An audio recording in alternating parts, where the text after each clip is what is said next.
તો હવે આપણે કારણોની વાત કરીએ કે વિટામિન બી12ની ઉણપ કેમ થાય છે. તો સૌથી મોટું કારણ છે સ્ટ્રિક્ટ વેજીટેરિયન ડાયટ, મતલબ કે આપણે જે શુદ્ધ શાકાહારી ભોજન લઈએ છીએ એના કારણે. કારણ કે વિટામિન બી12 જે છે એ માંસ, ઈંડા અને ડેરી જેમ કે દૂધ, દહીં, છાશ, પનીર ને ચીઝ આ બધામાં હોય છે.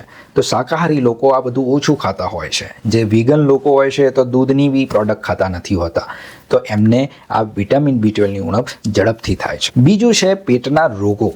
પેટના રોગોમાં ટ્યુબરક્યુલોસિસ થઈ જવી કે પછી એચ પાયલોરીનું ઇન્ફેક્શન હોવું, કૃમિ પડવા જેને આપણે પેરાસાઇટ ઇન્ફેક્શન કહીએ છીએ એ થઈ જવું, ક્રોન્સ ડિસીઝ કરીને એક કન્ડિશન હોય છે એ અગર હોય તો બી પ્રોબ્લેમ થઈ શકે છે, અને પર્નિશિયસ એનિમિયા નામની એક ઓટો ઇમ્યુન બીમારી હોય છે એના કારણે પણ વિટામિન બી12ની ઉણપ થઈ શકે છે. અમુક લોકોએ સર્જરી કરાવી હોય છે કે એમના સ્ટમકમાં એ જે જઠર કહેવાય છે એ કાપ્યું હોય છે કે નાનું આંતરડું કપાયું હોય છે, તો એમને બી વિટામિન બી12ની ઉણપ જોવા મળે છે. હવે સૌથી મોસ્ટ ઇમ્પોર્ટન્ટ, આપણા ગુજરાતીઓમાં ડાયાબિટીસ બહુ વધારે છે. તો ડાયાબિટીસ જે છે એમના દર્દીઓ મેટફોર્મિનની દવા લેતા હોય છે. તો એ મેટફોર્મિનની દવાના કારણે એક આડઅસર છે કે વિટામિન બી12ની ઉણપ થાય છે.